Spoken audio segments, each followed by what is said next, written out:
Welcome to the Low Carb Athlete Podcast, where we focus on discussing topics to help you burn fat, optimize health, and improve performance in life and sports. Transform the whole you from the inside out with the holistic method.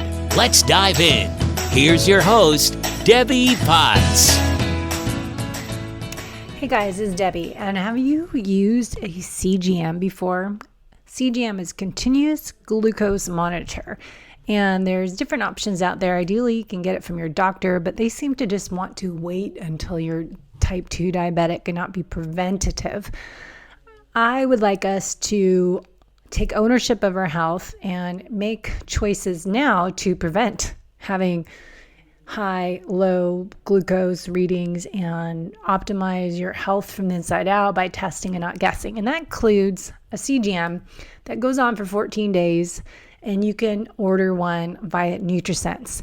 And a CGM is giving you glucose updates with a small device in the back of your arm 24/7.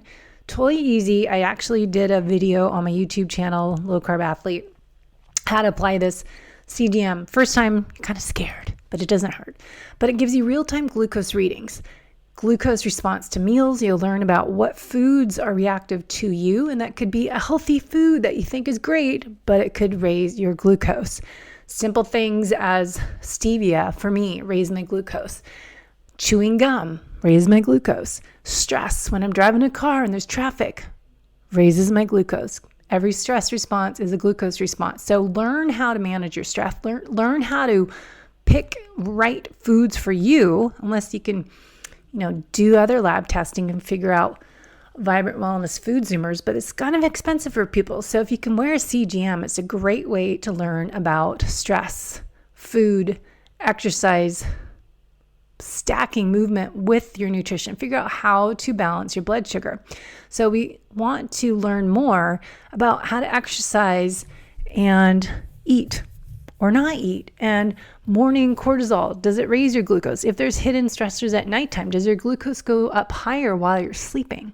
So it gives us lots of clues that we can put in our investigation when we are working on your personalized fueling, training, and performance program to improve fat loss, performance, and longevity. So head to NutriSense website, nutrisense.io, how it works. You can learn more about your habits, your routines, your relationship to food, a little bit more. Great app to use, and it can sync on to different programs, so you can put it all together. So if you want to get started with your journey in NutriSense, I suggest this to all my clients. Use at least 30 days. So you can do a 30-day, 90-day, different programs, but you can pick which one you want. You get the sensor in the mail, put it on, lasts for 14 days, sync it to the app, and get your readings on there. And then if you're doing my VIP coaching program, I'm working with you to correlate this data together. So begin your health optimization journey with NutriSense, and you can save on your order with our code, as usual, Low Carb Athlete. So no carbs is not our goal, it's carb timing, and using NutriSense, you can help figure out your nutrient-dense whole food plan and when to adjust your macros based on your exercise intensity, duration, based on your life stressors, and learn more. So it's nice to have this data. So test and not guess with NutriSense. Let me know how you like it. All right, guys, I have my friend Lenita on the show today again, because I really wanted to dive in FTP, why, how to measure it, why we need it, as I'm on a mission, as I'm sure others are, hopefully, to improve the aging process, to get faster, stronger, leaner, more powerful as I age. So Lenita, you're the expert in the cycling world on FTP, and you teach us on Wednesday mornings. And I am just wanted to dive into this because I think it's interesting. Absolutely. Heck yeah. Yeah. For anybody who rides a bike, right? Yeah. Anyone who rides a bike, I was just saying in the intro, if you ride a bike, you're a triathlete, cyclist, you do spin class. I think, understanding the why of everything is important to figure out what's the purpose of this workout. So example, your class on Wednesdays, we do all these different workouts. So hopefully everyone in our class listens to this to understand, oh, why does Lenita do these workouts? Why do we need a 3-minute easy recovery in between this that we just did 20 seconds? So, Yeah, understand absolutely. the why is a good reason to listen and research. So why do you know so much about all this? Well, one of the things that I have done over the years is work as a fitness educator. So helping fitness professionals themselves understand a lot of these concepts so that they can teach their classes effectively and pass on that why that you talked about. Why are we doing this? And especially with indoor cycling, there became a need, I think, early on in the advent of spinning, and that's the brand name, but the generic of indoor cycling. Yeah, Johnny G spinning. Really, right. It goes way back to those days when we started out. We didn't have a way of actually quantifying any of the work we were doing. So if you think about it, outdoors, you get instantaneous feedback about how the effort you are putting out is producing forward speed, right? Are you traveling a distance, slowly? Are you traveling a distance quickly? What works, what doesn't? It's relatively easy outdoors to get some sense, right, of the work that you're doing. Whereas indoors, what we found early on in the early days of spin classes is a lot of people thought it was about pedaling fast, right? So pedaling fast only gets you so far. As outdoor riders know, if you take a mountain bike and you put in the granny gear on a smooth, flat surface, you could pedal 120, 140 RPMs and you could be going nowhere very fast at all because you're producing very little power, despite the fact that your legs are turning the pedals over at a rapid rate. Or you could be going somewhere. It might be like sideways. Yeah, it might be falling over. Falling over on my bike. Totally. So we really needed a way indoors to figure out how to give riders feedback about the work that they were doing. And I work for a company called Stages. Stages makes an indoor bike, and they're well known for making power meters also. So they were early in that game, helping riders first outdoors, then indoors, to quantify the work that they were doing. And that's what power meters are all about, is they help us to determine how the work we're doing relates to our current fitness state. Okay. So if you think about it, you wouldn't go in the weight room and just pick up any old weight and start lifting it. You'd want to know if it was a 10-pound weight versus a 30-pound weight versus a 50-pound weight, because they're all very different. You could only do so many reps of a given exercise with each of those weights, and they'd be very different, right? So similar to that concept of quantifying workload, that's what measuring power on a bike is all about. Yeah. So that's what power meters do. They measure both the force you are putting into the pedals, and they also have a speed sensor that determines cadence, or the rate at which you're turning the pedals over. Okay. Because power is the product of two variables. Power is the product of force, or torque on a bike, which is that circular application of the force, times velocity, or speed, which on a bike is RPM, or cadence, right? So when we multiply those two things, we come up with power, which is a total amount. Well, it's not just the amount of work, it's the rate of the work being done. So with power, there's an element of time. All right. So work is force times distance, but power is work over time. So it's how quickly we're doing that work. All right. So an example might be if you are, let's say you just have a chair and you want to push it across the room. I could do that very slowly and be very comfortable, and I would get the work done. I would get to the other side of the room in, let's say, 20 seconds. However, if I decided to explosively push that chair across the room, I might be able to get it there in just a matter of a few seconds. I get the same work done, but the rate of that work is much faster, right? So that's power. It's the speed at which that work is being done. So on a bike, again, that's the force you're applying and the cadence you're doing.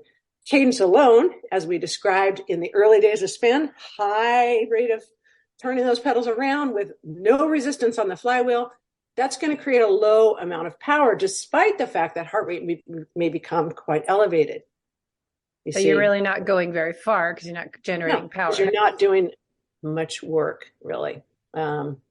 So that's the people in Soul Cycle aren't really going many miles. They're spinning 110. I don't want to call out on No Soul names, Cycle no or names. whatever. Because what I have found over the years, and what I do is actually certify indoor cycle instructors for stages. And what I found is, there's good instructors in a variety of different programs. But I think helping our riders to understand what they are doing in class, because that's going to obviously have a direct impact on the results they get. Mm-hmm. They could come consistently for a long time and not see the results they want if they don't understand this, right? So, how much work we're doing is also directly related to how many calories we're burning, which obviously many people are concerned with. So it has implications, even though you're not perhaps a competitive cyclist. Yeah. Right? So what if most of our listeners are aging athletes, endurance athletes, triathletes, cyclists, if we are trying to get stronger as we age and get faster, why should we be doing measuring our power on our road bike or tri bike or indoor bike as stages, as I've been doing Wednesday mornings? What should we do, or I guess why should we do it? Would it benefit us? Well, so we all have different states or levels of fitness, right? Between each other, and even comparing ourselves at one perhaps time of the year to another time of year, or over the course of many years, our fitness level changes. So our work, or the training load that we apply, the overload we apply, needs to be scaled to our current fitness level, right? Because too much overload is too much overload, and it's going to have negative effects. Too little, and we're not going to get the results we want. So using power, we can establish zones or effort levels that are appropriate to our current fitness level. And the most common way to do that is with the measure of basically a benchmark that we call FTP, or functional threshold power. So functional threshold power could be defined as the highest power we could maintain in a quasi-steady state for an extended period of time without fatigue. And that period of time is somewhere around an hour. For someone that's relatively trained, an untrained person may not be able to do that for an hour. But this power, if it's averaged out, and it does take a very intense maximal effort for that duration. It's not a comfortable pace, but it is a sustainable pace. If we can estimate or approximate how many watts that is for us at a given place and time, it provides a benchmark around which we can anchor some zones or training levels that have meaning and have specificity to our individual current state of fitness. A purpose to the workout. Purpose to the workout. Scaling it to your ability in a way that will allow you to improve, right? So functional threshold power is a snapshot in time. It's not a number that's, rigid and stuck forever. It's very much something we can improve on, and that will grow over time with an appropriate training stimulus applied. And that goes with everything I talk about on the podcast and with my clients, is test and not guess, because you don't really know where you are, and you want to meet the client where they're at and get some numbers and then set goals. So we have a plan, and you can personalize it because you know what your FTP is at this moment of time and how to improve that. Right. Testing again. And I think that's so key, Debbie, that testing, because until you know yourself as a rider and where you are, what your tendency is to do is to compare your numbers with someone else's, right? As a tall person, I'm tall and you're short, and I can't say, hey, Lenita, what are you doing? Because I know you're a rock star. What's my goal going to be? Well, it's like, do we compare heart rates to, if my neighbor's training at a heart rate of 156, is that necessarily going to be the same effort for me to reach 156? Maybe not at all, right? Mm-hmm. So it's kind of personal. We say power is personal, heart rate is personal.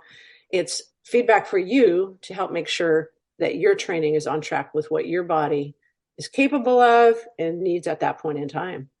But that's why we're doing the metabolic testing as the Pinoy testing I'm doing on you and with you, that I think that information we get is more what fuel source you're burning at different heart rates and your respiratory system as well, cardiovascular system. But the FTP that's going to give us more information. So if you're a cyclist, would we want to do FTP and figure out your training program, and even better, have that with a metabolic testing assessment as well? Yeah, to figure that's out a great what combo. to do.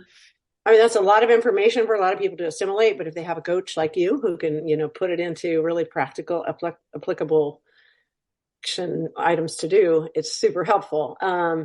Yeah, I kind of think of it as though heart rate is your body's response to work. It's not the actual work. It doesn't really tell us about performance per se, right? It's how our body is responding to whatever the performance or work that we're doing. So power, think of that as, rather than the response, it's the actual work we're doing, right?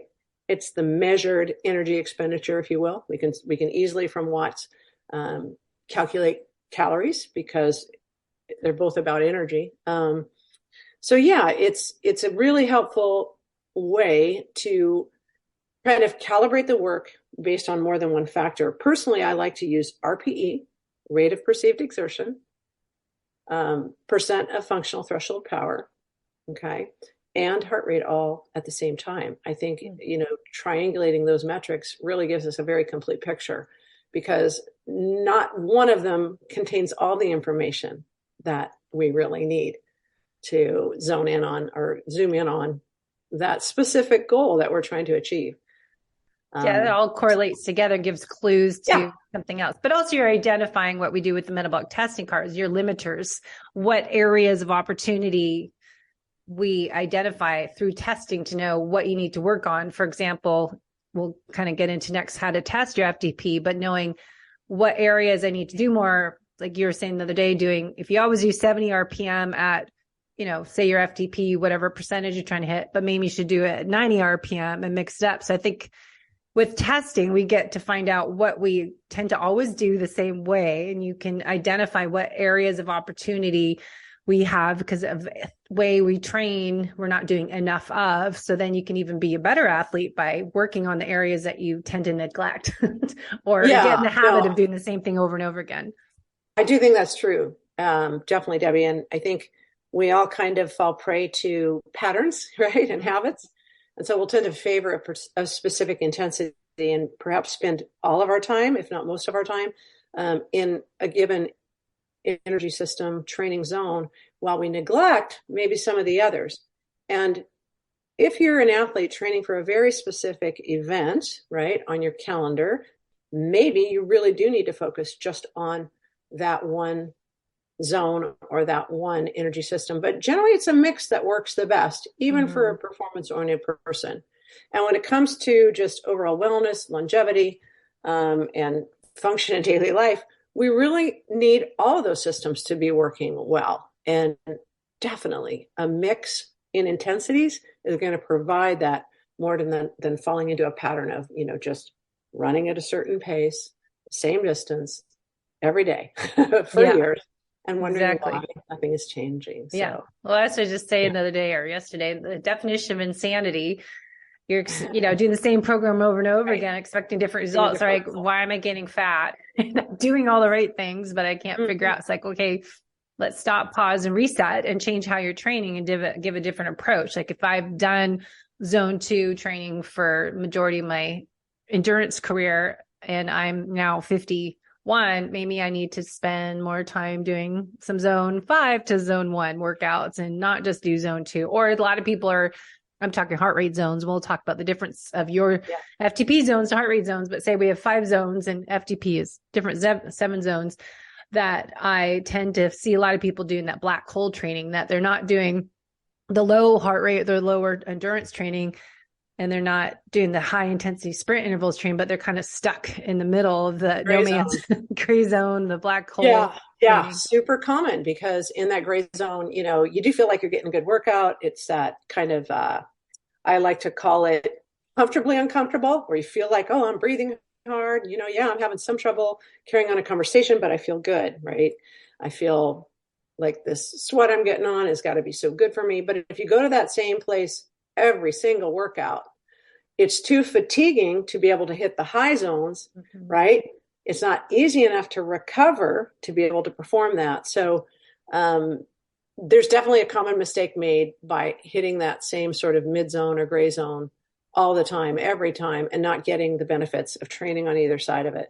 So again, identifying functional threshold power and being able to create those zones with power, any program that utilizes that is going to really easily identify when you're falling into that pattern. You're going to be able to see by your wattage and by that feedback from the bike, I'm doing the same exact thing day after day.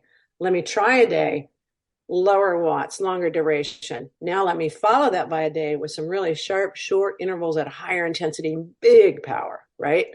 And recover from it fully and repeat it. So it's getting that more of a polarized approach, if you will. Mm-hmm. And yeah, it's just kind of dependent on the individual, because like you say, there are many of us that maybe have spent a lifetime in zone 2. But zone 2 is really trending right now, right? Have you noticed? We always called it. Yeah, I know. I did a podcast. Like, what's zone 2? We've done that for 20, 30 years. What's so new about that? That's like what we've been doing our whole life, right? I know. Because we called it Phil Maffetone 20, 30 years ago, created the max aerobic function heart rate.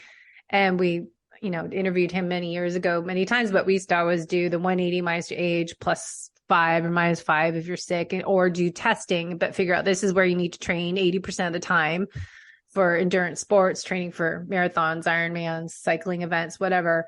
And then once you're not improving anymore, you can do 3-mile tests for running, say, or cycling once a month. And if you don't see yourself getting faster at that, say 140 heart rate, then you add in speed work. But now I blame Peter Attia and some other people that are out, big influencers in podcast world, that talk about suddenly zone 2. Like, okay. Yeah. Not new to us in our world. New? I mean, how's that new? Okay. So I think it's like diets. Things trend in and out. Nothing's really new. I know. It's just repurpose it. Yeah. So going back to my notes here, what do we want to do how do we test our FTP? Let's you said 60 minutes, the number you can hold. But I know I read often in the 20 minutes, and I know we did a 5-minute test. So briefly talk about how to find your FTP, and then we'll talk about the zones percentage of that and what that is. Yeah, no, that's a great question, because identifying where that FTP lies is not as easy as it sounds. I mean, in a perfect world, you go out and do on a day when you are 100% well rested, well fed, well hydrated, with perfect conditions and super motivated. You go hit a time trial, somewhere around 40K and see what your average power was, right? Because that'd be roughly an hour. But that's super hard to do. It's brutally hard. And most people are not going to actually follow through with that. So we have easier methods of approximating it. And if not perfect, it gets us close enough that it's extremely useful. And one of them that's commonly used is a 20-minute test. All right. So with that 20-minute test, which was really developed by Hunter Allen and Andy Coggan, there is a very specific kind of protocol, if you will, in assessing that 20 minutes, where you lead into it with a really thorough warm-up, kind of a clearing out, all-out 5-minute effort to just kind of dispose of a little bit of the anaerobic energy, kind of take the edge off what you could do, because we're shortening an hour to 20 minutes, more or less. Recover well from that, and then you do that 20-minute best effort. Now, taking that 20-minute average power, multiplying it by 0.95, so basically you're taking off 5% of it because it's only 20 minutes versus you want something that you could roughly do for an hour. So that's a good approximation, is 95% of your best 20-minute average power, all right? Limitations on that. Sometimes they're kind of big. The first and biggest is pacing, all right? Not everybody knows how to pace a time trial. Goodness knows, for those of us that have time trialed a lot, we're still always having to work that equation. It's super easy to go out too hard, right? And then you drop off too much at the end, and your average power comes out lower than what you truly could have done had you paced it well. So pacing 20 minutes requires some practice and probably a few iterations to get your best FTP. All right. So a little easier than that, but a little more prone to inaccuracy, is to shorten it even more. And what we sometimes use in our ender classes, just for the sake of time and ease of pacing, is a 5-minute all-out effort, right? People can somehow pace that out a little better, for the most part, than 20 minutes. And what we do is we take average power from a 5-minute effort and we multiply it by 0.85. So we take a little more off. And that gets us pretty close to what your functional threshold power most likely is. Another caveat on the 5 minute is if you're, a really highly anaerobically trained athlete. Okay, so like, let's say you do something like track racing or something on the velodrome. You probably have a pretty good anaerobic, or functional reserve capacity, the areas above threshold that you can hang out in and produce big power. Those are probably bigger than a endurance trained road cyclist might have. So you might skew high on a shorter test. Does that make sense? Yeah. Your number might skew a little high because it favors you a little.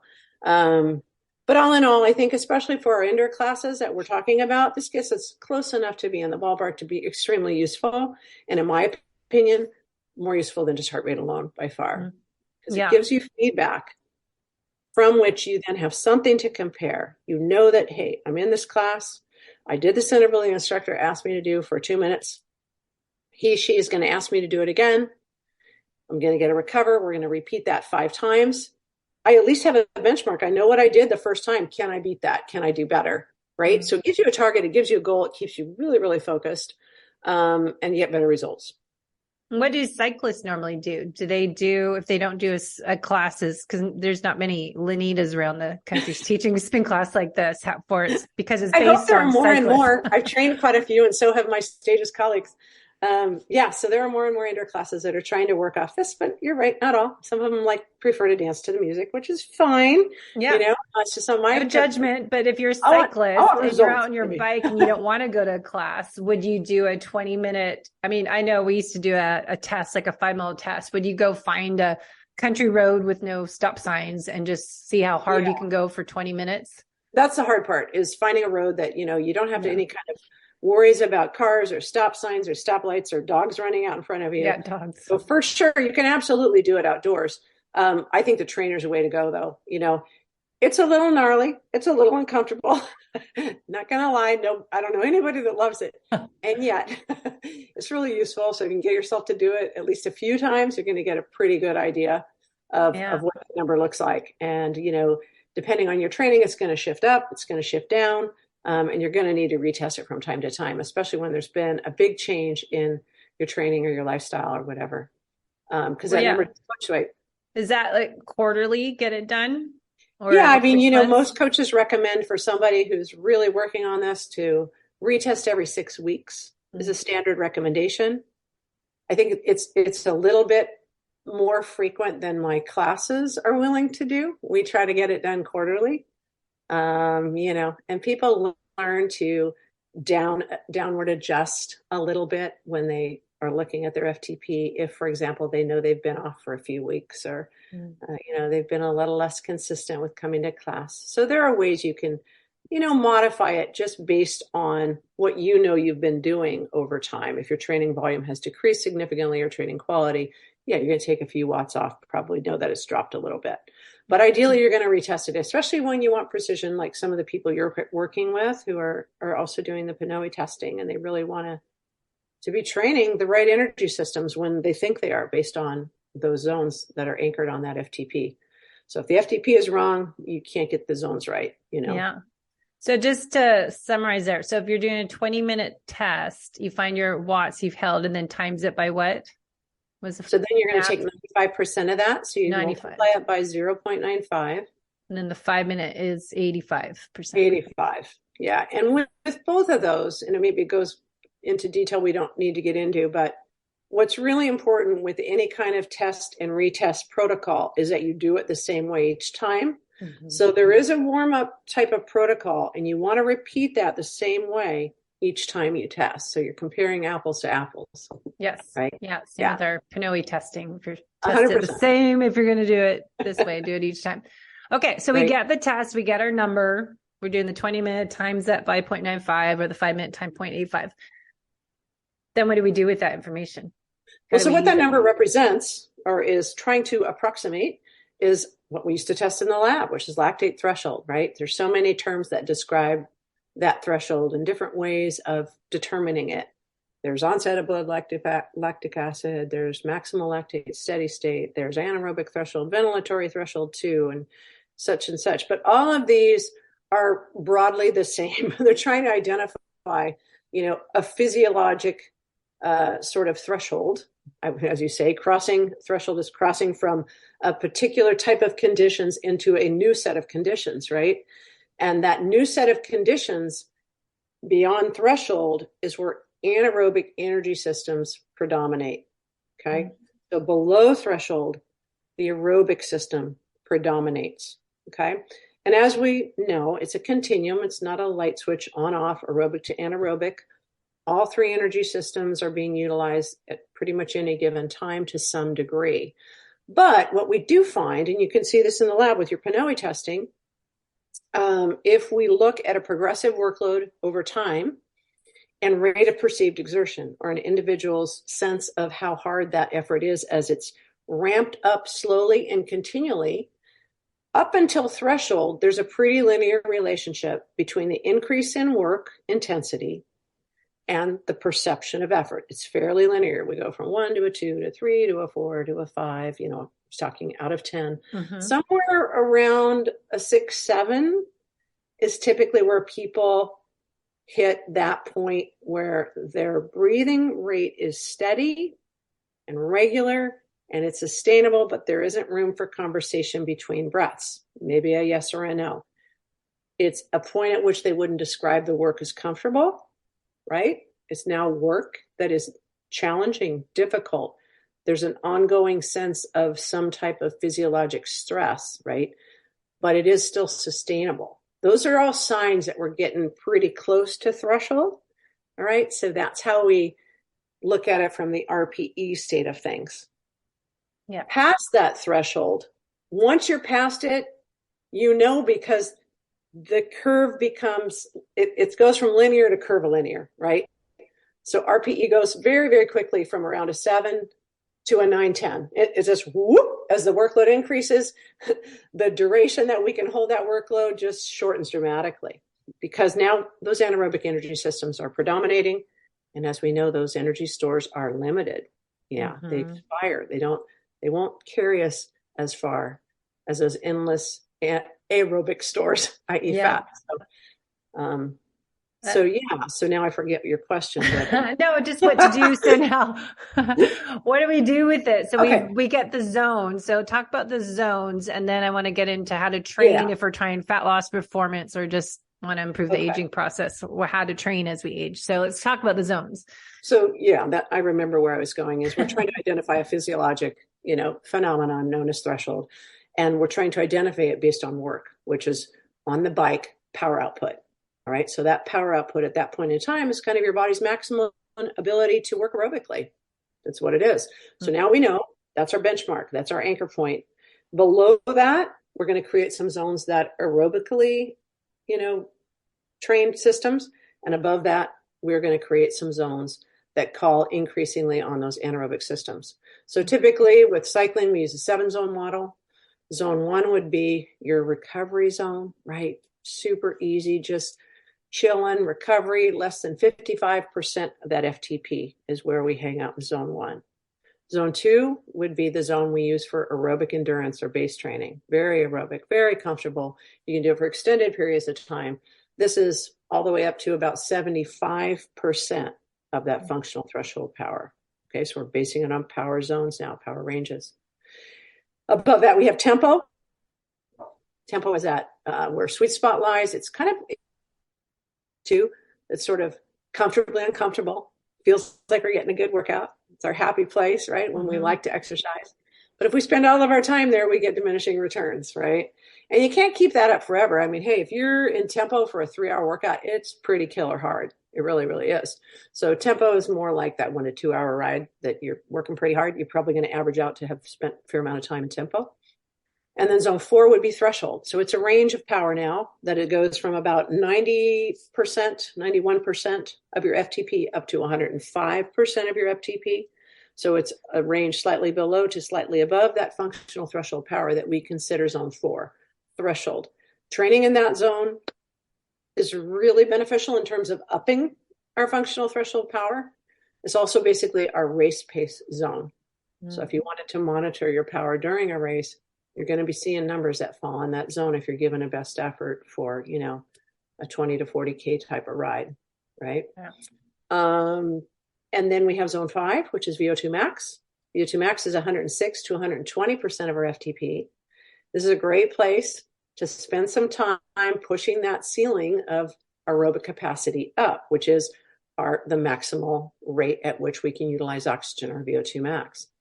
Zone 6, anaerobic capacity.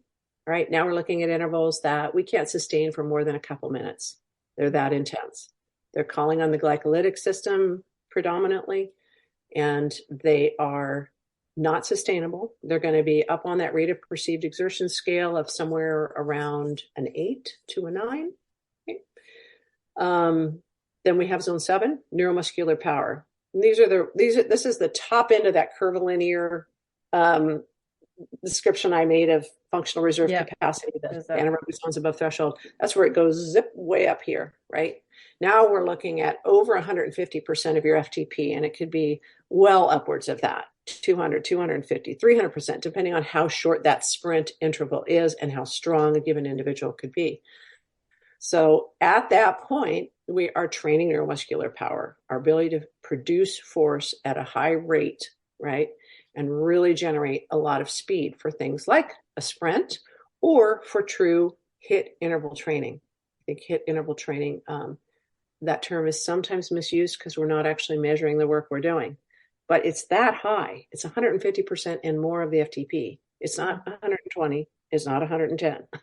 High as you can go. Right? And it forces recovery. You cannot repeat it without a recovery. So it's really helpful to me in teaching classes to have people be able to experience what that feels like. Because once they experience this, they get why they can't do it again in 10 seconds, right?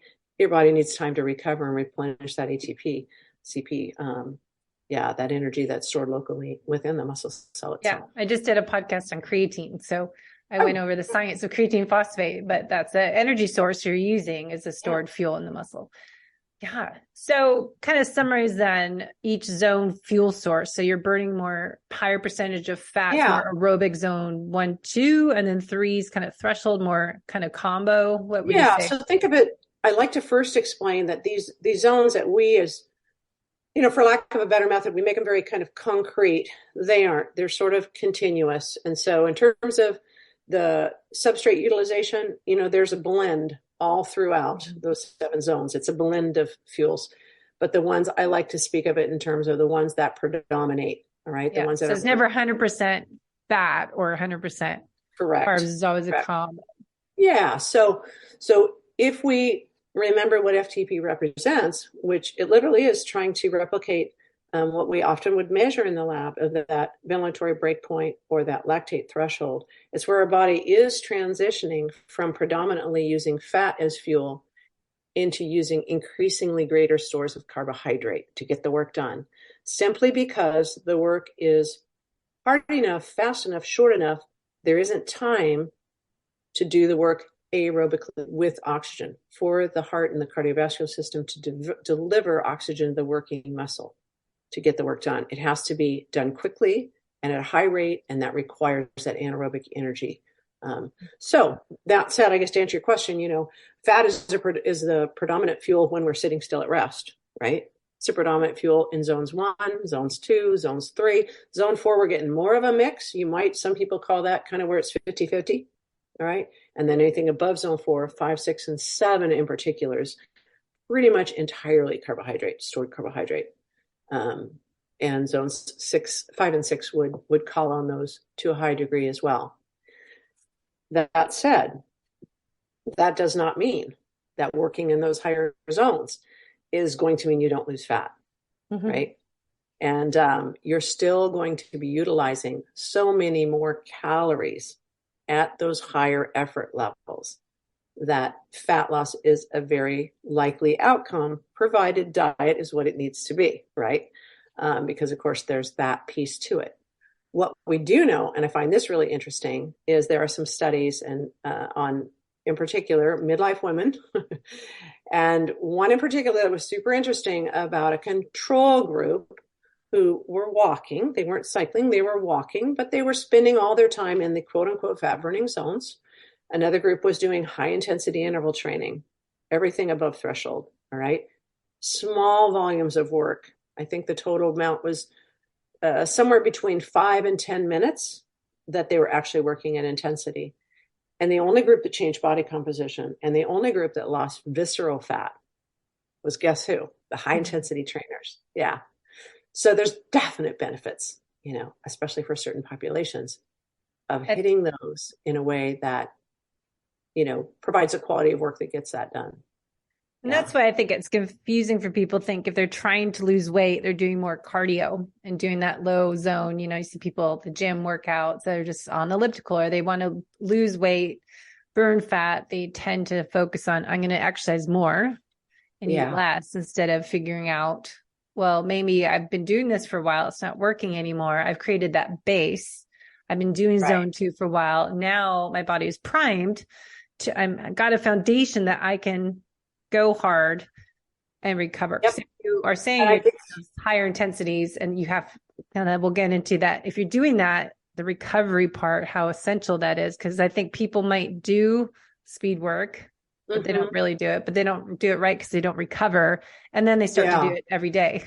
Think more is better. That's a really common mistake. Yeah. And that's not really what they think it is. And that's why the feedback from something like a power meter is useful. But back to what you were saying about, the same thing not working. And when it comes to the aerobic work, or the, long, slow days versus the higher intensity interval days, it's not like I'm saying, and I just want to be clear on this, that we shouldn't be doing that aerobic based work. It's really important. But I think the majority of us that are endurance athletes, we kind of got that down, right?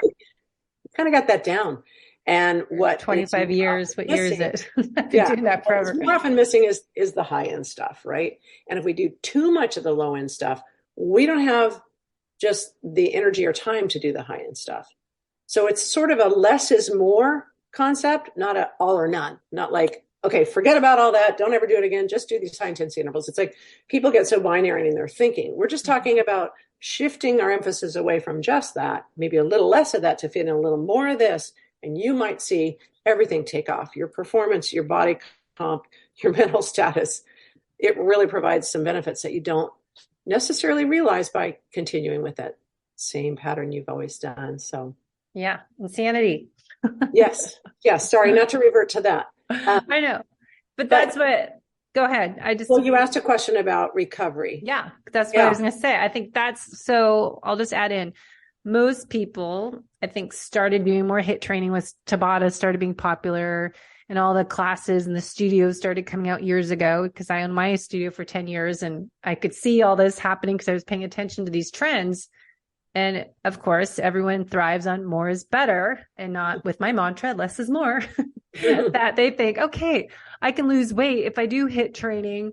And now it becomes this trend that they're doing it every day. They think they're doing HIIT training. And this is why I keep talking about doing testing, because you don't know how hard to go and how to recover.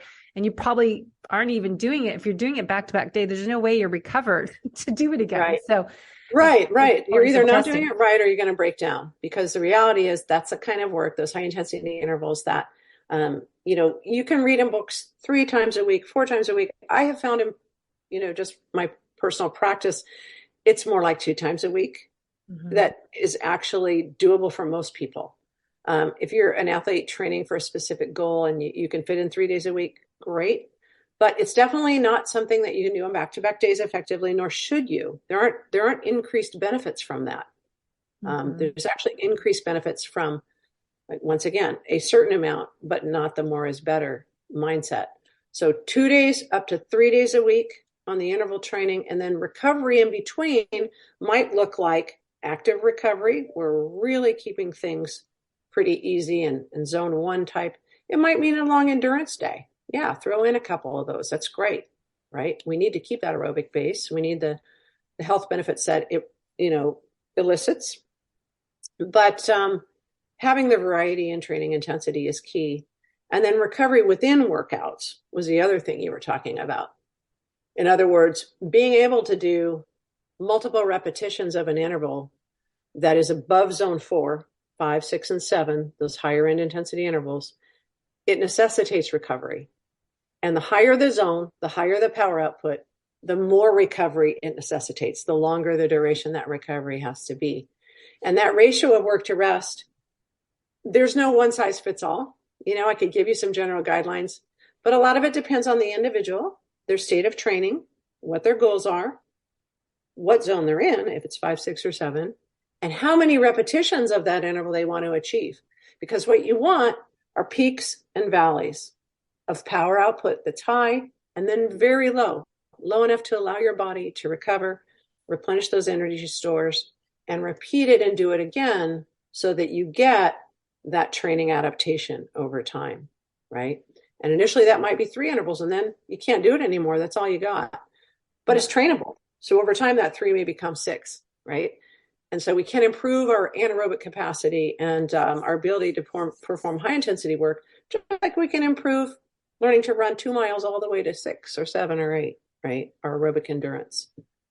That's what I was listening to a podcast. My friend Brad Kearns did on sprint training and more regarding track. But if your times or your watts for our conversation are not they're getting lower, you're done. So say you're trying to do 3 and I had the plan to do 5, but I'm actually getting slower, not faster, or less watts. That's when I cut it off. Once again, this is where RPE falls short. This is why we need this triangulation of RPE, heart rate, and watts, because as you repeat those efforts, your heart rate is still going to be equally high, even when the work you're doing or the power you're creating with those efforts has dropped significantly. At that point, if you're just looking at heart rate, you wouldn't know that the intervals you're doing are not having the desired effect. In other words, they're not creating the overload that will lead to the adaptation you're after. It's just more fatigue. You're just putting yourself in a condition where you're going to have more fatigue, not more benefits, not more adaptations, just more fatigue. We don't need that. We don't need that. I think it was Joe Friel that said something like, we want to do, I'm going to misquote it, but it's basically the concept is the least amount of work possible to get the desired result. Because anything beyond that is just excessive fatigue we're creating and increased risk of injury, burnout, overtraining, etc. Yeah. And people are are really good at doing that. Overtraining. A general rule of thumb on that is let's say we're doing a set of 5, you might not use your first interval power feedback just because the first one is kind of clearing out the cobwebs, open things up. It's not going to be your best. But from that second interval, the average power you did there, if it's dropped off by more than 5 to 10%, several intervals later, give it one more shot. And if it's still dropped 5 to 10% lower, you're done. That's it. Call it. Doesn't matter if there's more workout to be done. You're not going to have the benefits that you want. You're not ready for it on that given day for whatever reason. So, and what's your kind of guidelines for recovery? For if we're doing what zone, the higher we go, what is the recovery kind of estimated time frame for each? Right. Okay. So as we kind of mentioned in general, that's going to depend on the number of repeats. I'm going to assume in answering your question, it's not 1 or 2. It's a set, of 5 to 6 to 8. If you're in zone 5, right, those intervals in general are 3 to 5 minutes in length. Some people say up to 8. That's like really pretty brutal. I don't necessarily recommend it. So 5 to 8 minutes. So you're going to probably need, it could be anywhere in the order of 1 to 1, 1 to 1.5, so if you're doing a 5-minute interval, maybe you need 5 to 8 to recover and then you do it again. Once you get up to zone 6, now you're looking at intervals that are like, 1.5 minutes, 2 minutes, 3 minutes, maybe at most.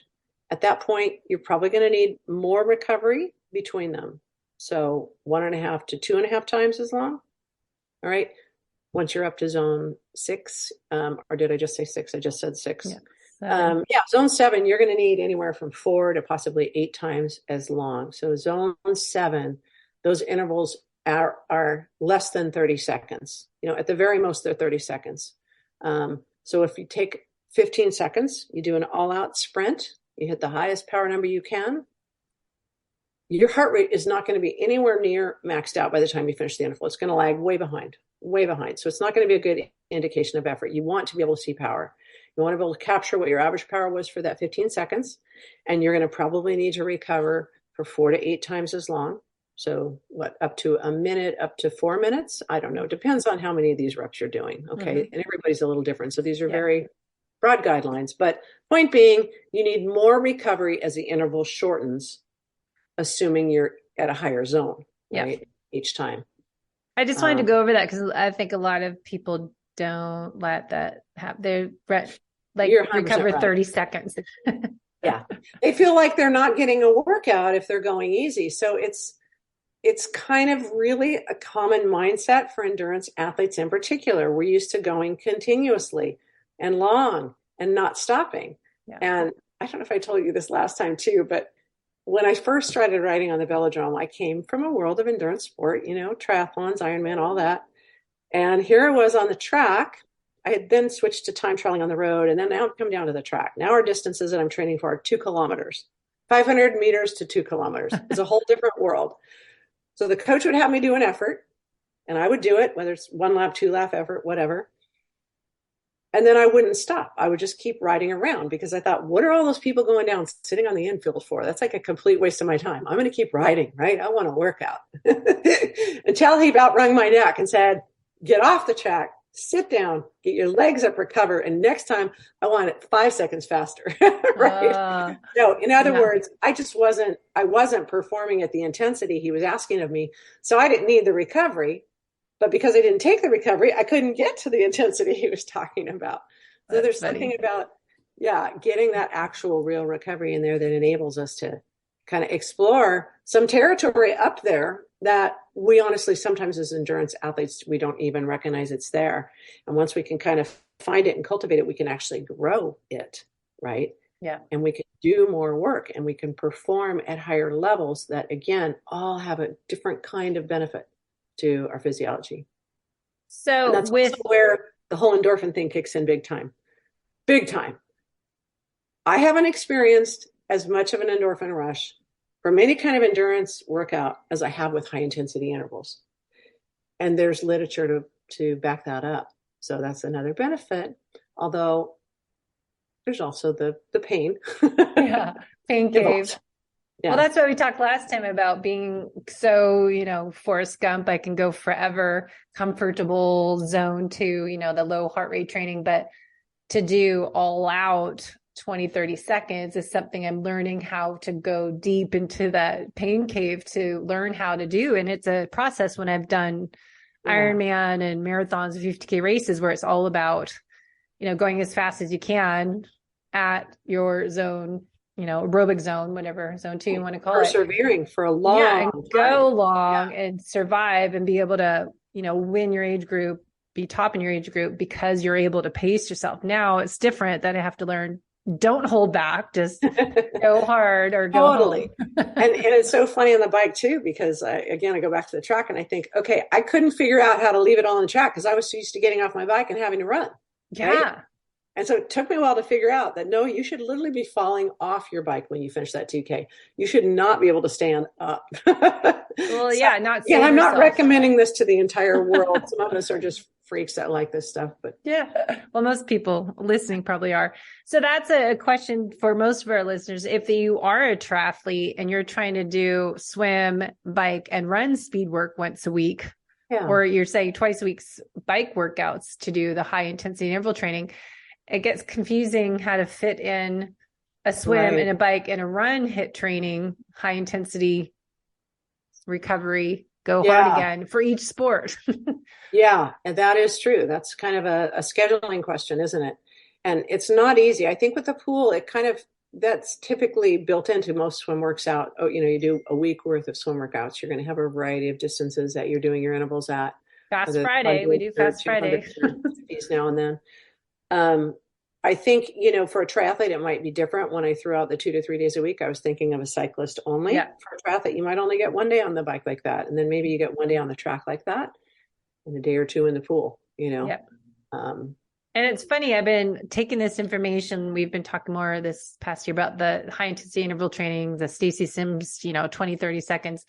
But in swimming, because they do the workout sets and you have send-offs and you have like some coaches call it gear 3, gear 5 is your hard gear, but they'll change the send-offs, but it's really giving you 5-10 seconds of rest. So I'm like, I keep saying that's not really true speed work because Yeah. I Yeah. only have like 5 seconds to go. So I'm probably in zone 3 doing kind of anaerobic tempo the whole time if I'm not fully recovering. But then I got the coach last week finished our workout with 650-meter swims all out, but we had 2 minutes send off time. So we had pretty much a minute and a half recovery. Yeah. But finally, that's a true speed workout. But typical swim workouts, I'm finding no one does the rest-based training type of intervals.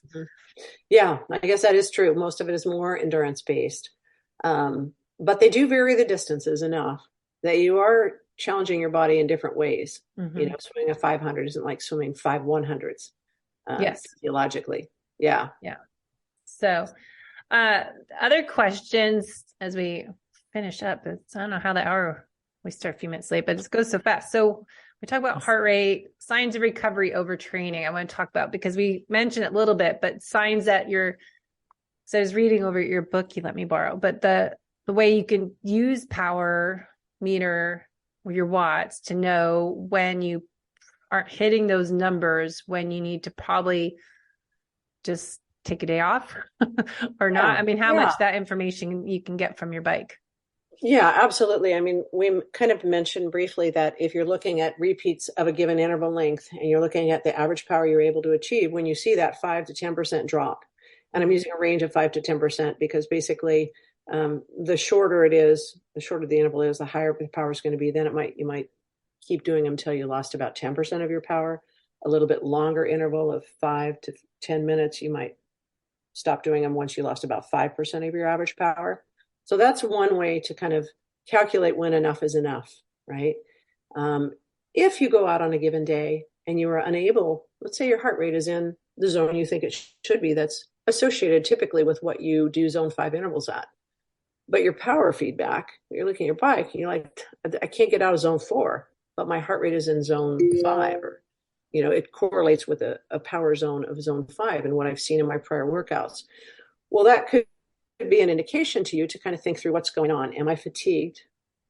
Am I getting sick? Am I dehydrated? What's going on? Why am I getting this elevated response, heart rate is response to the work or the power I'm producing? Yeah. So you have 2 things to look at and kind of more information to base, you know, what you do about it on. Yeah. I think more so when you're going out on your road bike or tri bike, like going outdoor cycling, that you can get information of when you need to listen to your body, as I keep saying, is that you need to learn how to, you know, use all your biometrics. You're collecting all this data to know when is appropriate to do a hard workout. When is it appropriate to skip that, reschedule that workout to a day that you are feeling ready to go. You're feeling ready to go. Absolutely. And I think I don't have a problem at all if an athlete, you know, that I work with or something, they get out there and they can't do the work of a hard day. And they say, you know what, this day needs to be more of a recovery day for me. It's like, great. So we still do need to definitely have those longer, easier days. And a power meter is helpful to keep us at a low intensity as well. Seeing the feedback, let's say we want to do a road ride, but we're with some friends. It's supposed to be basically a recovery day for us, right? And the friends don't have necessarily the same agenda. Well, we'll kind of get sucked into doing what they're doing. Where if you have that feedback on your power meter and you consistently seeing your numbers, you know, up in zone 3 or 4, you know that you're not getting what you set out to do, which was to recover and to keep those numbers low. And power is what they call stochastic. I don't know why they use that big word. It just means variable. They're highly variable, right? How you press on the pedal, what your technique is like. Just by nature, most of us don't put out super steady power. It kind of wanes and surges from time to time. And then conditions, you know, is it windy? And we want to go a certain speed. We don't calculate that the wind is impeding that or helping, aiding that. So there's many reasons why power is highly variable on the road. There are ways of getting your average power at the end, but even during the ride, you can kind of look at how much of the time you're spending, you know, in lower power numbers, even if they are highly variable and they're moving around a bit. If you're seeing that they get up to, you know, 150% of your FTP, well, you know, you're not supposed to be there. You might have to get up a short little hill and do something like that. But in general, it's a good way to get feedback to keep your ride of a low intensity when you need to also. That reminds me of years ago when I was racing, everyone started using power meters on their bike. And I'm like, I don't want to buy something else. I'm fine and I'm a strong cyclist. Why do I need that? But I think I always questioned if people were just using their power meters and going by their FTP when they're doing an Ironman. They had their whole training schedule. I'm going to do an Ironman at this FTP or this watts, whatever you call it, for a race. This is what I'm going to hold. And I always thought, well, how do you know if that's right? If it's going to be a hot race or windy race, if you're dehydrated, you're already stressed out, your heart rate's higher, how do you just learn to listen to your body and not have and that's focus on those numbers?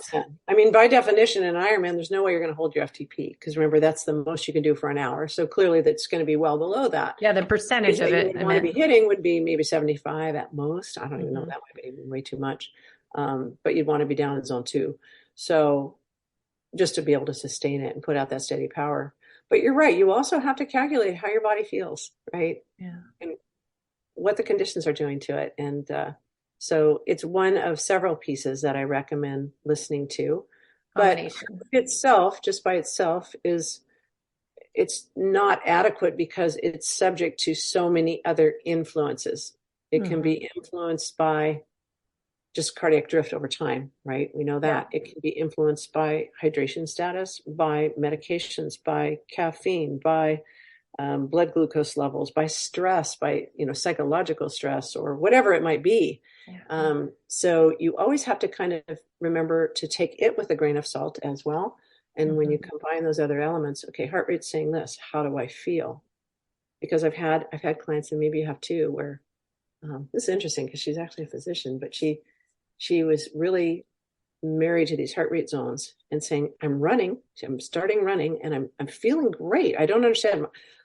My heart rate is so high. I'm feeling like I'm a 6 on a 1 to 10 scale in terms of rate of perceived exertion, but I'm at my max heart rate. And I'm like, okay, if you're running 3 miles, I promise you're not at your max heart rate. How did you calculate that max heart rate? So again, we know that some of the methods out there by which people derive their max heart rate are incredibly inaccurate, right? And so clearly at an RPE of 6 and feeling like she could run more, we know we had way underestimated her max heart rate because that was showing up day after day. And she wasn't actually a client of mine. She was just a friend that I was kind of helping troubleshoot. I said, yeah, you need a running coach. You need some help with this. Yeah.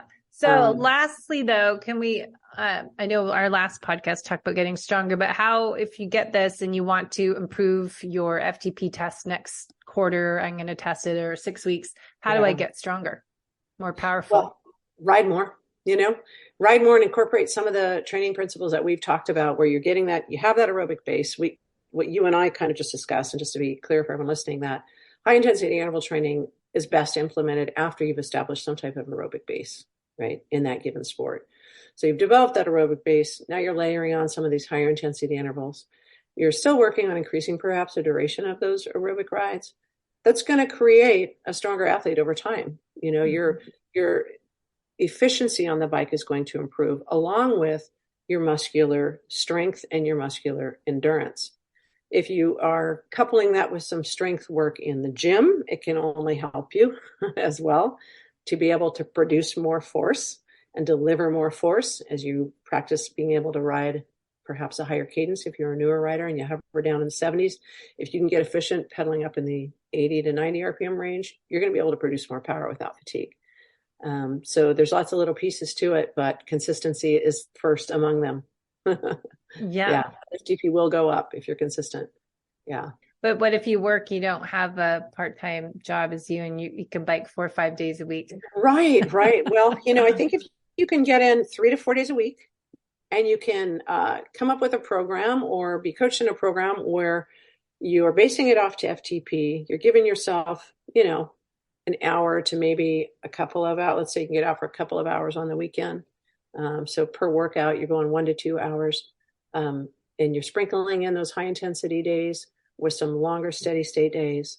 I think that's a good recipe for most people to be able to see improvement in both their aerobic fitness and their FTP. People who want to race, who want to compete, it's a higher demand is necessary often to get the improvements because they're already at a level that's fairly reasonable and they want to go to somewhere above that. Yeah, I like as I get older, the minimalist approach and the minimal effective dose. How can I?